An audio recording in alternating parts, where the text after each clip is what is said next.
Welcome to the Sharon Fitzmaurice Podcast, where we celebrate the resilience of the human spirit. We are proudly partnered with IntoTheWestAdventures.com.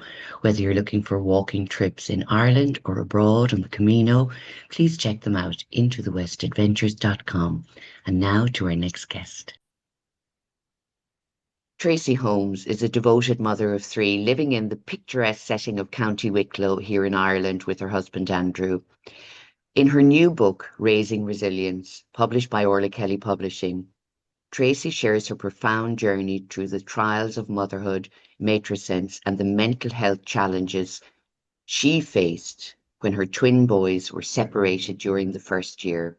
Tracy, you are very welcome. Thank you so much for having me. I'm so happy to be here. Yes, so I read your book, Raising Resilience. Yeah, I have it here for everyone to see, and the big sunflower, which is really big important. sunflower. Yeah. And there were so many things in the book. Yeah. First of all, it was the honesty, Tracy.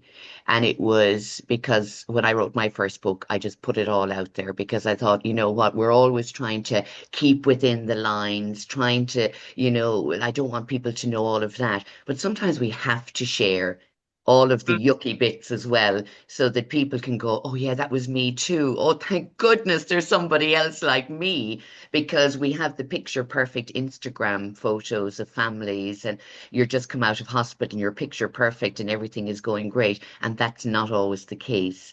So, Tracy, tell us about, I suppose, why you wanted to write your book in the first place.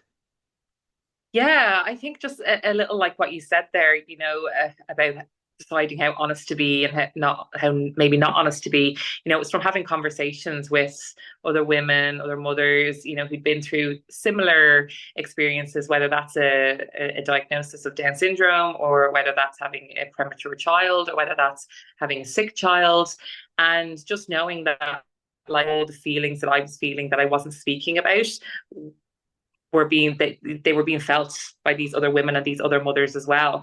And it just made me realize, it made me firstly feel less alone, and second made me really feel like you know I was able to it was okay to be completely honest, and women needed, their mothers needed that other honesty to make me feel how when other women were sharing their stories with me, to make them feel like it's okay to not be okay. It's okay to have these feelings because they're valid. Absolutely. And again, you were, a very independent woman and met your beautiful husband, Andrew.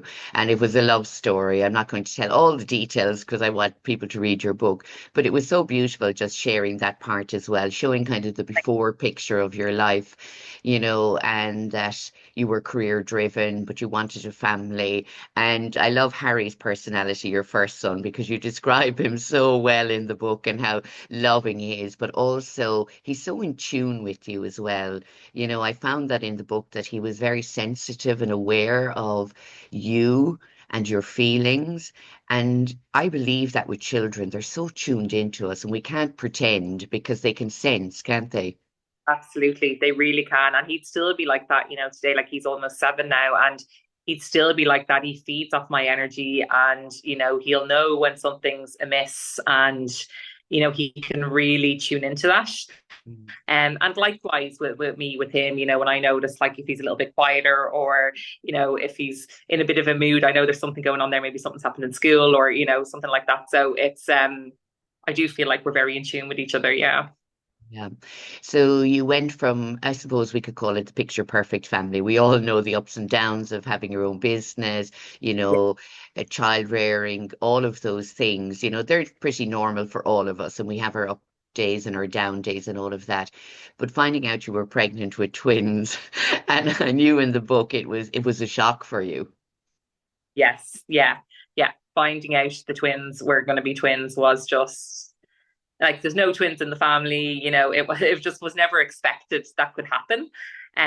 So finding out that news was a shock, but then it was also not what we had planned. So, I talk about it in the book that, I wasn't overjoyed. It wasn't a joyous moment. I was scared. I was fearful. I was wondering what this now meant for life. I wondered how our life to look with children when we'd only planned two. If we were lucky enough to have two, we'd only planned two, and it suddenly was looking very, very different. And I didn't know how I was going to cope. And especially because it was the second time round, I knew from having Harry that how hard those newborn days can be, and how much it takes out of you. And then to think about doing that times two with a toddler in tow was just, it seemed huge. And again, those are very normal fears and concerns for parents. I think when my first lad Matthew was born, and then there was 21 months, which I thought was a small amount of time. My sister had only 11 months between her two toddlers, so there were two babies together. And it is an extremely tough time without challenges that you Yeah, had to face in your beautiful twin boys. But it is extremely hard. And I think the more mothers come out and talk about that and say, I was going crazy in my head. I just didn't have, where was I in the middle of it?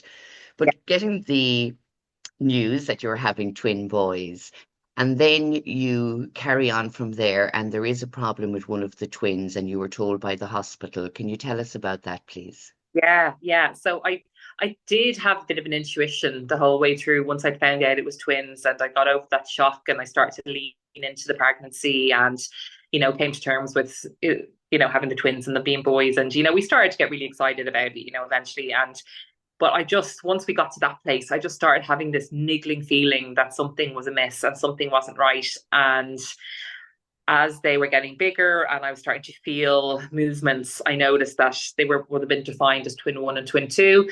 And I just noticed that twin two was just not as active, a little bit quieter. And I made fairly regular trips into the maternity hospital for checkups just to make sure everything was okay, because I was worried, and I was always reassured. I was always told, everything's fine, heart rate's fine, movements are fine. Um, but then it came to the 28-week scan, and I was having scans every 2 weeks after the 20-week scan. So I'd had a scan at 26 weeks and everything was fine, and then went in at 28 weeks, and there hadn't been much growth in twin two in those 2 weeks. Whereas twin one was trending perfectly and was right on track, and there just hadn't been as much growth.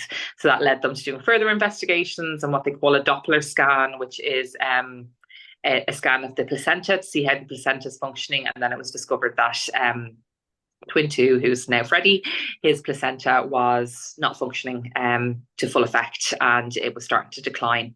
So I had to be admitted to hospital that day. I had to be monitored 3 times a day. And yeah, they said the hope was to get me to 34 weeks. I had to stay in hospital. But that wasn't to be. And 11 days after being admitted, they were born. Yeah. I remember reading that in the book, and even the shock of having to stay in hospital, and it's like, no, this isn't going to plan. First I get the news I'm going to have twins. Now I ended up in hospital, and I have a little fella at home, and you were going to finish work. All of these things are out of your control. That's a hard feeling in itself, isn't it? Is when I started writing the book, I came back and I wrote about that moment, and it didn't really seem like a significant moment in the book compared to what was all to come later. But at the time when I went through that, it seemed like the worst possible thing that could happen, because I was being separated from Andrew and Harry, and I hadn't been away from Harry for more than 2 nights at that point. He was 2.5, and just to think about potentially being away from him for 6 weeks. It was also we're in COVID, so he couldn't come into the hospital to visit me. So it was really daunting to think what was lying ahead in that moment. Yeah. And in a way, when I was reading the book and as I read on and I thought of that moment, it was nearly like you were, being prepared for what was to come, being aware from Harry and Andrew and kind of sliding doors, passing each other in the night, as you said in the book. And it made me think, and I know you said it just there, but it was a really hard moment, again, not knowing what was to come and what you had to go through. But that was kind of, for me, a really poignant moment in the book when I reflected back on it. Because again, all the best laid plans, everything we think we can control and fix and have the perfect things, sometimes that doesn't happen in life. And it's again, the title of your book is Raising Resilience, the resilience that you had, even though, and we'll talk about that in a little while, you felt like everything was out of your control and this wasn't the way you wanted your life to be. I found that part really poignant. It really stuck with me. I suppose as a mother, just the feelings you had as well. I want this to go smoothly. I can't be away from my little child. I want to be home. I'm not ready yet. These babies aren't ready yet.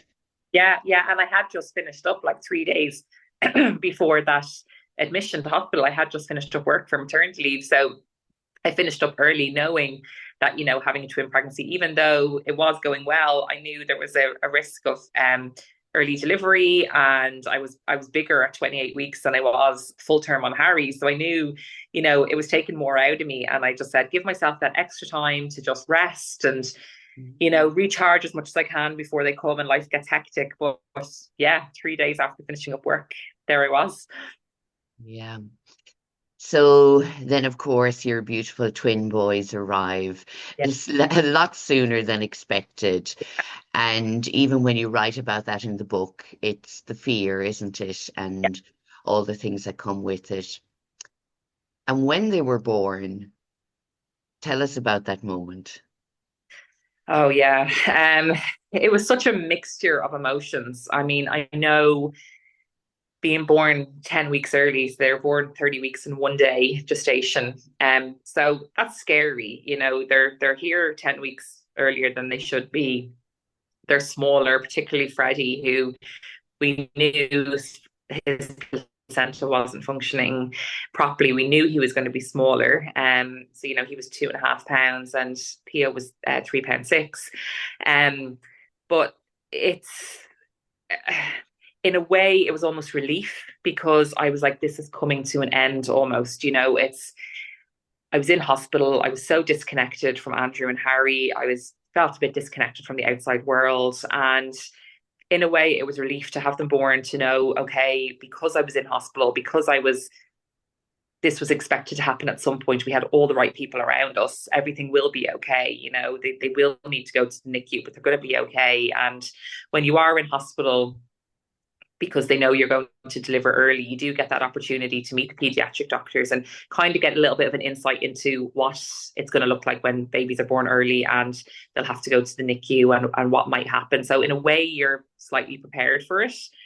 Um, so there was just that mix of emotions, of one hand being relieved that it was coming to an end, but then also the scary part of the NICU and what that looks like, and I suppose the hoops that you have to jump through before you get to bring your babies home. So when they were born and we heard the cries, and we felt relief, that they were here, they were okay, they were whipped straight away, but we knew they were being looked after. So yeah, like I would say happiness initially that, they were here and everything was okay. But then it was about an hour after the birth when we got the news that Freddie has Down syndrome. That just changed everything. It just rocked our world. And life was just suddenly far, far different than what we ever thought it was going to be. Yeah. And I really feel that as well. I felt it so strongly in the book as well. Again, we have this expectations of our babies being born and the 5 fingers, 5 toes, they can see, they can hear, they can speak, and that they are well and happy. And we just have to mind them and nurture them until they can crawl and walk. And in Freddie's case, but even in Theo's case, because they were premature, they had to stay in the NICU. And that was extremely stressful in itself, I know, for you on reading the book. But what was that thought of, when they tell you your child is diagnosed with Down syndrome? Did you have an idea about what Down syndrome was before that? Did you know anybody that had a child with Down syndrome?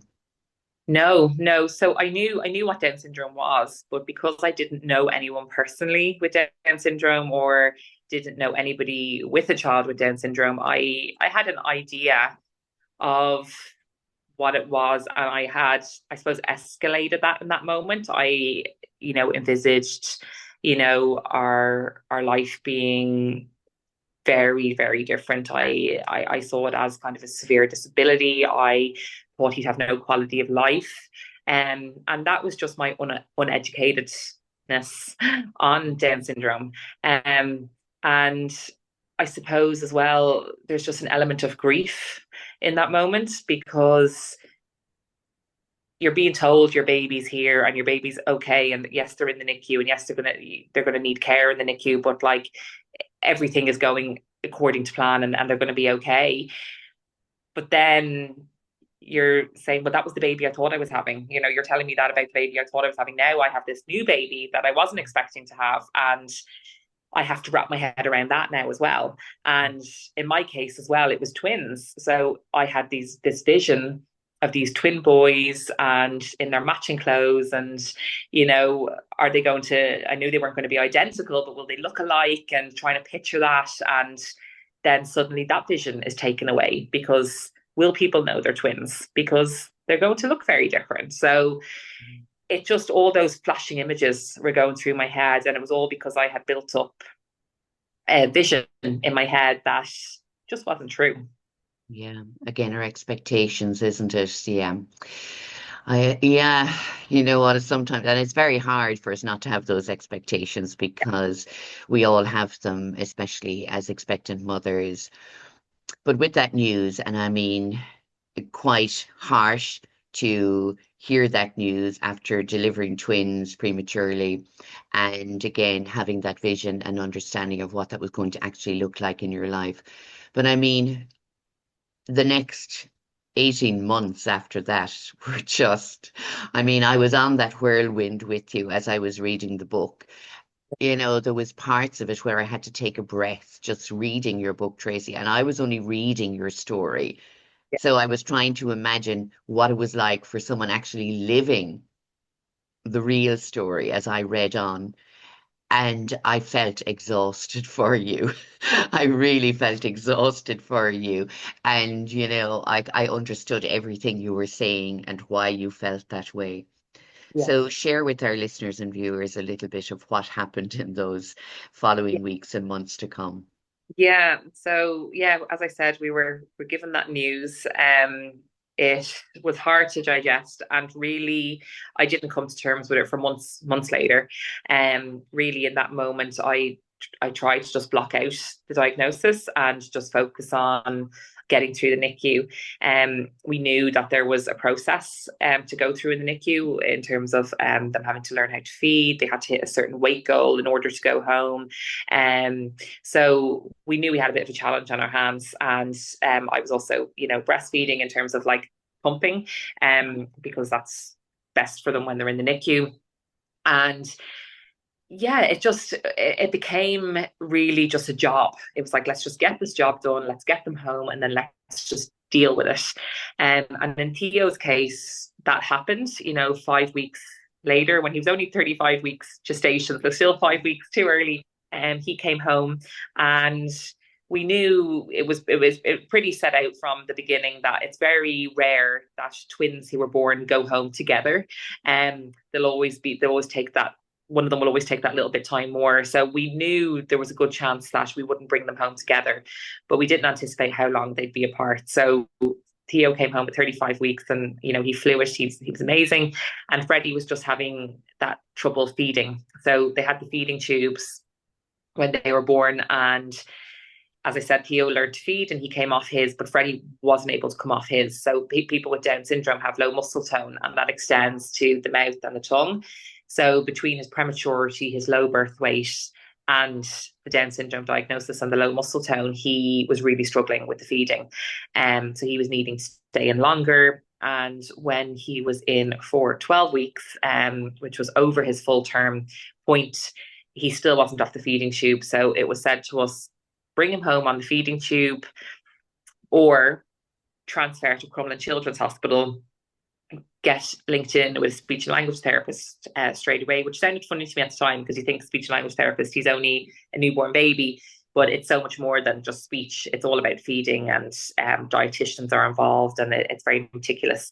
So they said we could go to Crumlin, get assessed straight away because he's an inpatient, and then go home on the feeding tube, but have that support of a plan. So we said, okay, let's do that then. So he was transferred to Crumlin, linked in with the speech and language, and we were trained up on the tube feeding. And then he came home. And so he was just over 3 months old, but in full term, he was only a couple of weeks old. But 4 days after he came home, he ended up back in hospital because he was having breathing difficulties. And then what transpired was that there was lung complications. He had pulmonary hypertension in the lungs, and he needed oxygen. And he struggled to come off the oxygen. So he had a virus at that time as well. And when the virus left his system, he still was unable to come off the oxygen. And that's when the lung stuff was discovered. So while they were trying to get to the bottom of that and find a solution, whether that was going to be medication or coming home on oxygen, he just got so unlucky just from being in hospital and being a vulnerable baby. He caught everything going, and it was just one thing after another, after another. An ICU admission coming up to Christmas of that year, in which we were told at one point he wouldn't make it through the night. Well, he may not make it through the night, but he did. And yeah, it continued like that for a year. And he came home just shortly after his first birthday.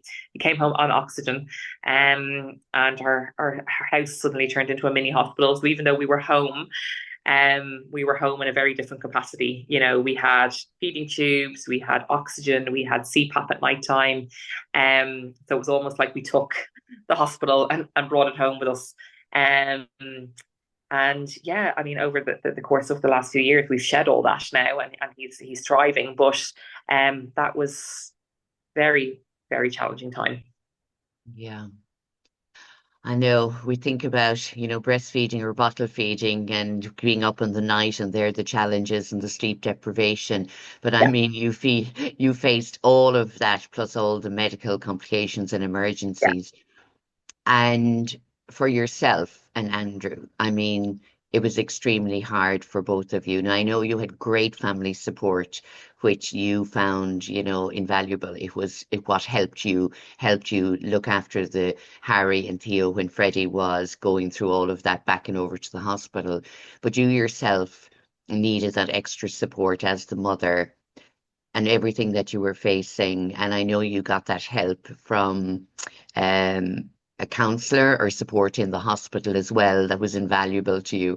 And one of the parts, and I'm smiling, is kind of you just turn up at the door, and say, she knew just by your face yeah, that yeah. you were in trouble, you needed something right now. Was it hard for you to ask for support? Did you feel like I'm failing? Did you feel like, oh my God, I should be thankful and grateful for all I have? All those normal things we go through.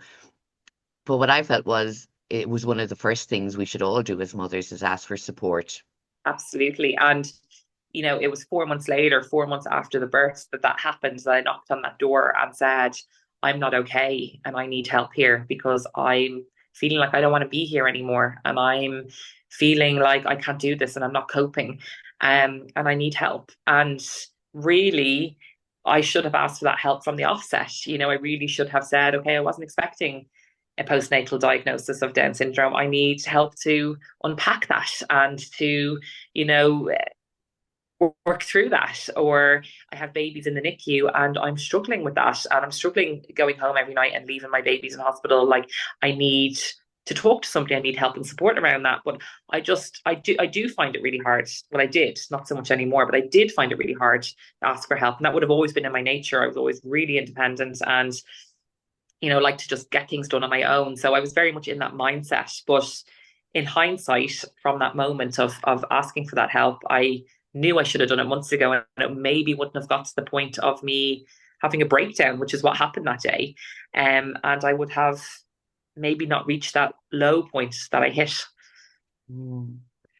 Yeah, it's just that feeling, I suppose, as mothers, that we just have to keep going. Yeah, That we're kind of, once we have birthed the babies, next thing we're the feeding machines, and yeah, everything else we feel doesn't really matter. And what I really found in your book is that there should be more support.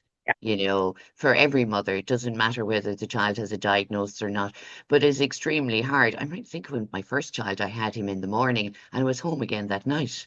Yeah, yeah, yeah. It is. It's like that, and even beyond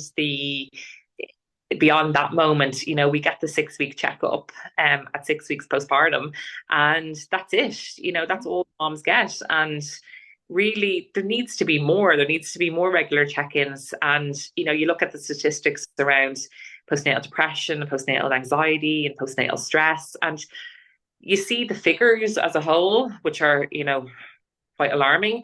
But what really, when you get into that, what you don't really see is that a lot of those diagnoses come after 3, 6 months postpartum. So we're missed at that point, and it's just not. It's more support is needed, more conversations need to be had, and yeah, it's just it's very worrying to be honest. Yeah, Yeah.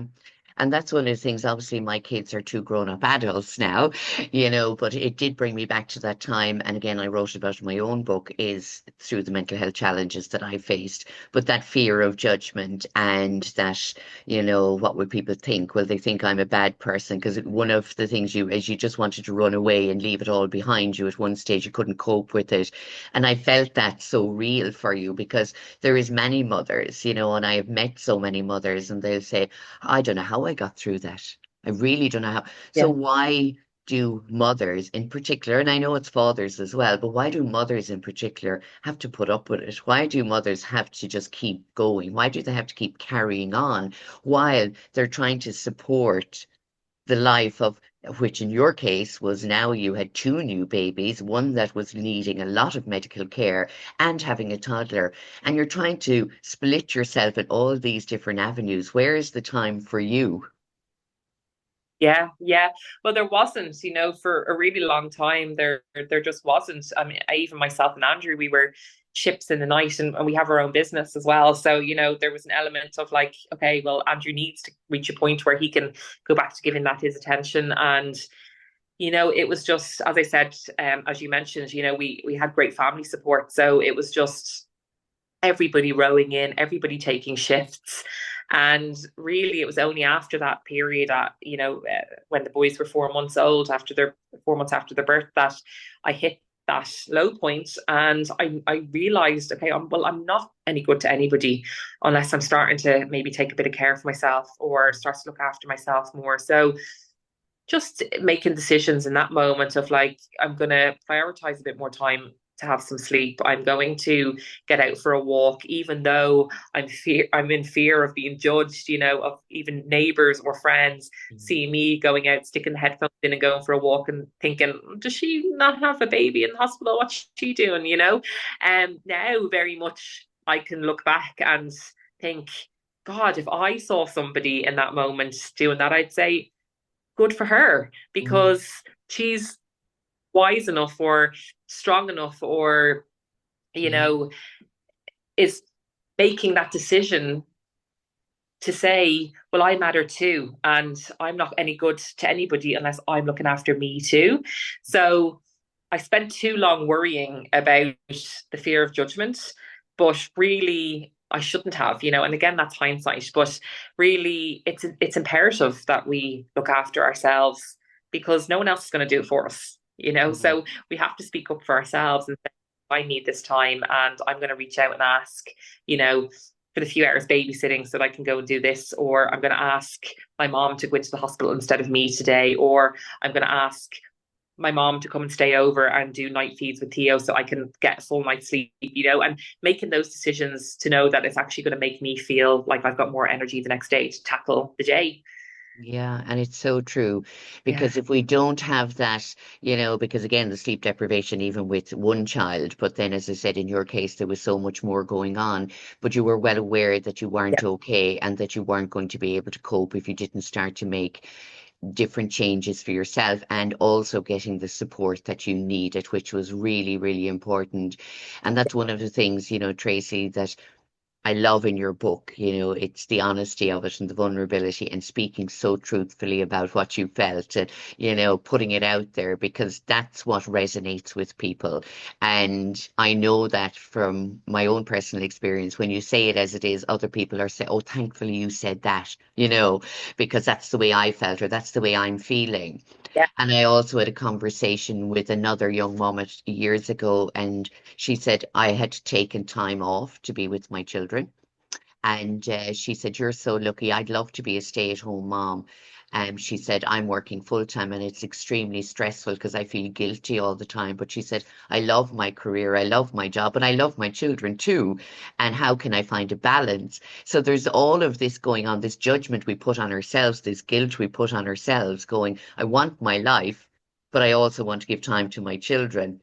But in the middle of it, where is the time for yourself? Yeah. Yeah. So yeah, you trying to find that balance for yourself. I'm sure you've talked to so many mothers now and and they tell you their stories and where they were at, and they admire you for that courage. Because I know that you found your tribe, you went sea swimming and you found people that were really there. How was that for you? Yeah. Oh, look, it's the one thing I say now, if I hadn't have been through what I've been through, I wouldn't have met half the people that I've met now.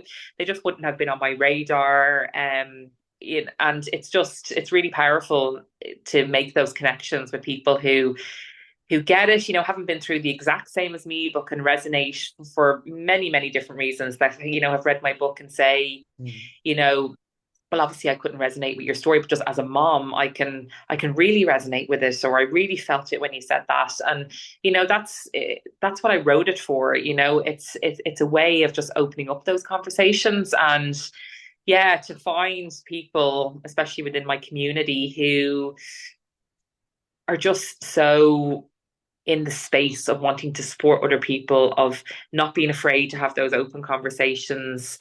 Um, I feel very, very lucky to have been able to do that. And as you said as well, saying like, you sure I've spoken to so many people, and I have. And the thing that that happens all the time is people reaching out and saying, I felt that way too, or I didn't realize that I was feeling that until I read it in your book. You put words on feelings I felt at that time. And it's really humbling to be able to do that for people, but it also makes me feel like I was right, to keep going with the book, and I was right to put it out there, because it makes me feel like I have almost in a way I'm rehealing through everything that I've been through, because I'm being able to be validated, even though I've written it and it's my truth and it's my story. It's almost validating for me what I felt when people come to me and tell me that they can resonate with it. So Yeah. yeah. Was there any doubt when you were writing the book or even when you were going to publish it? Yeah. Oh God, yeah. All the time. Like all the time I second guess it and think, have I been honest? And I spoke about in the book at one point where, it was a real struggle to vision how we would keep Freddie home safe, because I mentioned that we brought him home in the September and he had to go back in, but there was another point the following February, where we attempted to bring him home, and he only lasted 24 hours at home and ran into the breathing difficulties, and he had to be rushed back into hospital. So it became really, really hard to see how we were going to be able to bring Freddie home and keep him safe, with two other children, with, germs, with all the stuff that was going to come with Freddie in terms of the oxygen and tube feeding and everything. Um, so, I'm very honest in the book that we did have a conversation with the team in Crumlin about potentially having Freddie fostered, because, and that came from not a place of not wanting Freddie, but from a place of, well, what's best for him, and if could he go to a family that are going to be able to keep him safer than we can. And it was a conversation that we had, and I feel like I talk about it in the book, that as soon as I had the conversation, I knew we were never going to do it. It felt like something we needed to voice and something we needed to just put out there, and express our innermost fears. and the nightmares that I was having at night time, because I was. Um, but I was really fearful about putting that in the book, because I thought, like, God, I'm going to be really judged for having those feelings. But at the end of the day, I'm sure I'm not the only one that has had those thoughts, that have had a child on a long hospital admission who is really, really vulnerable. Um, and parents who are struggling to cope. So if it makes anybody else feel less judged, or less, you know, feeling bad towards themselves because they've had those thoughts or those conversations, then, Mm. that's, I feel, my job to do. Yeah.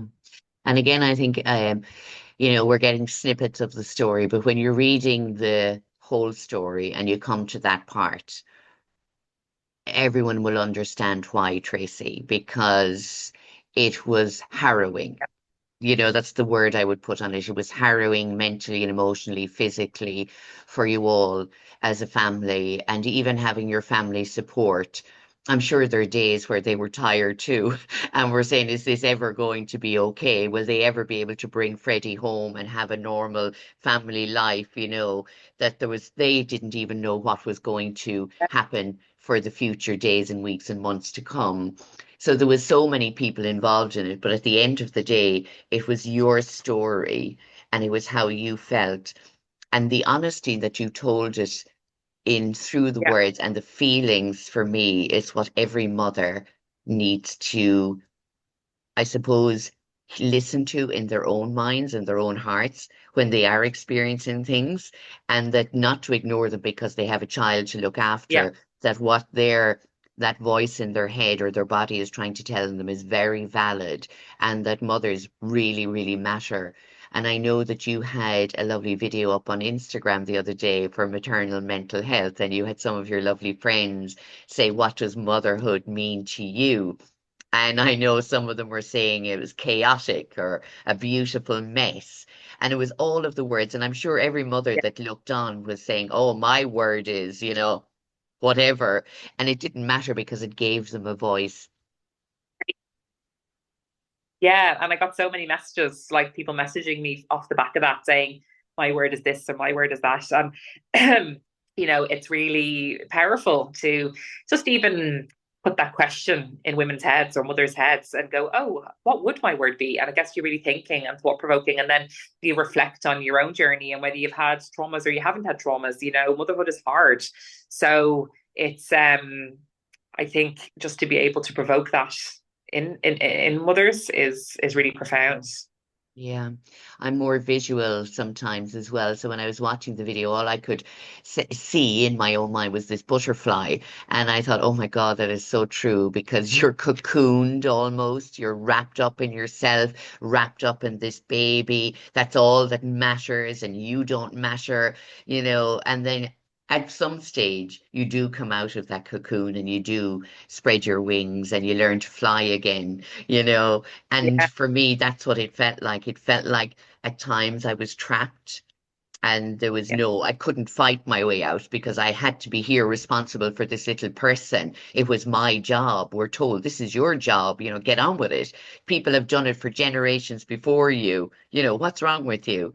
But it is extremely hard, and especially hard when you had, as I said, the twin boys and then Freddie having all the medical issues.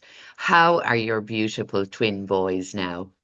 oh my God, they're incredible. They're 4 in a couple of weeks, which is crazy to think that we're 4 years on. But, just what you were saying there about the video, like one of my friends, Lauren, who put her word in that video, and her word was that motherhood is her superpower. That one really struck me. Now, all the words were amazing, but that one really struck with me because I was able to kind of relate it to my own story and think people would say to me, how did you do it? And how did you get through it? And, my response is always, what choice did I have? You'd have to get up, you have to put one foot in front of the other, and you have to keep going because you have children. And that word really made me reflect and think, yeah, actually, I think motherhood was my superpower too, because without having to get up for my children and without having to show up for them and take care of them, I don't know what would have happened to me if Freddie hadn't been my only child in Mm. hospital, and I had to have been, doing that without the responsibility of my other children. So that really struck with me, that word, because I think there's a lot of weight behind that. Mm. Um, but today life is very, very different. We lead a very normal life, which is actually amazing. And like I'm very, very content with it, because I didn't know if we'd ever lead a normal life. Because, firstly, back to that day nearly 4 years ago when we got the diagnosis of Down syndrome, I thought life looked very different.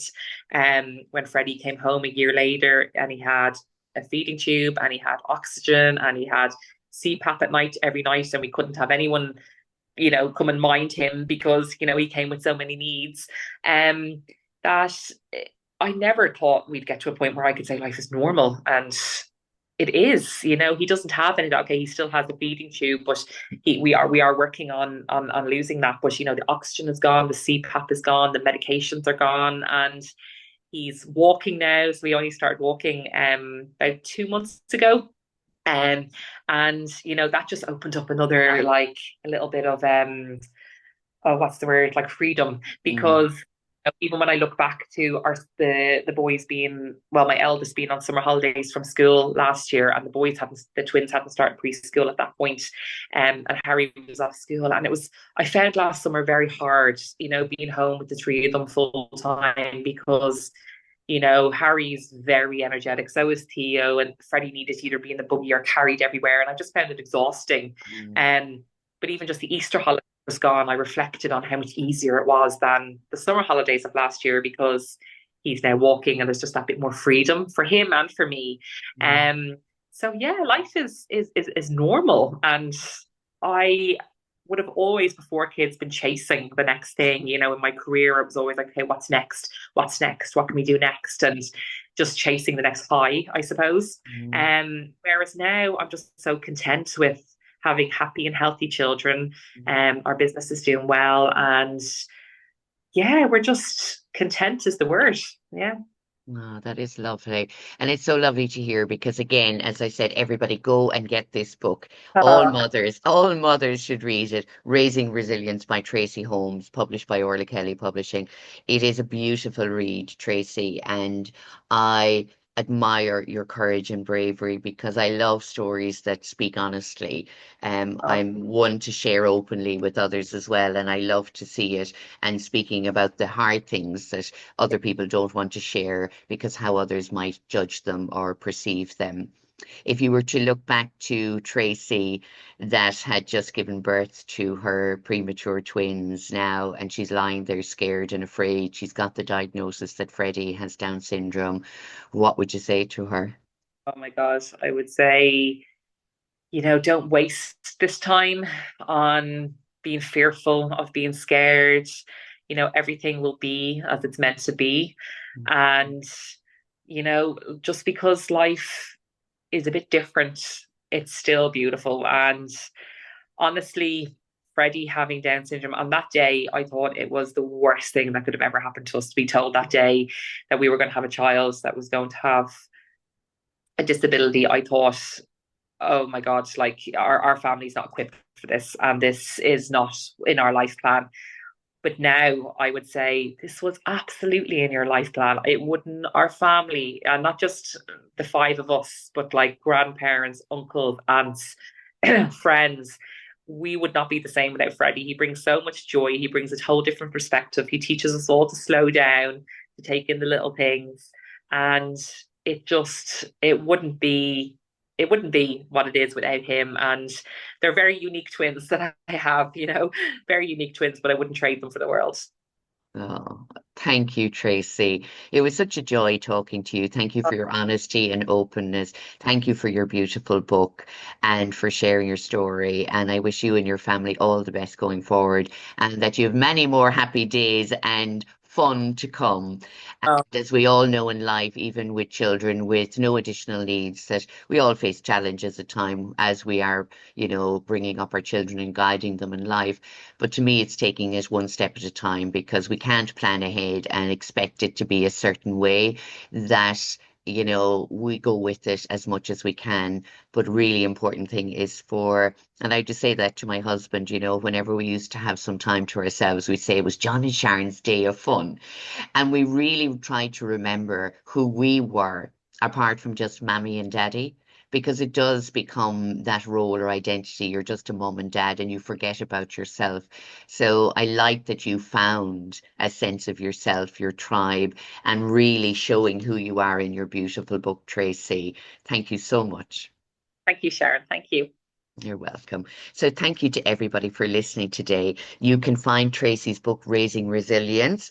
We'll give you our website or Instagram. So it's Three Bros and Me, and we can get it on Amazon or from where else, Um, buythebook.ie.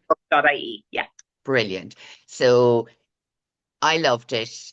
And I really urge people to go out and read it, especially all the beautiful mammies. But you know what? I think it'd be great for the daddies to read it as well, because sometimes they may be not aware of the feelings that their Yeah. lovely um, baby mama, as they say in America, is feeling.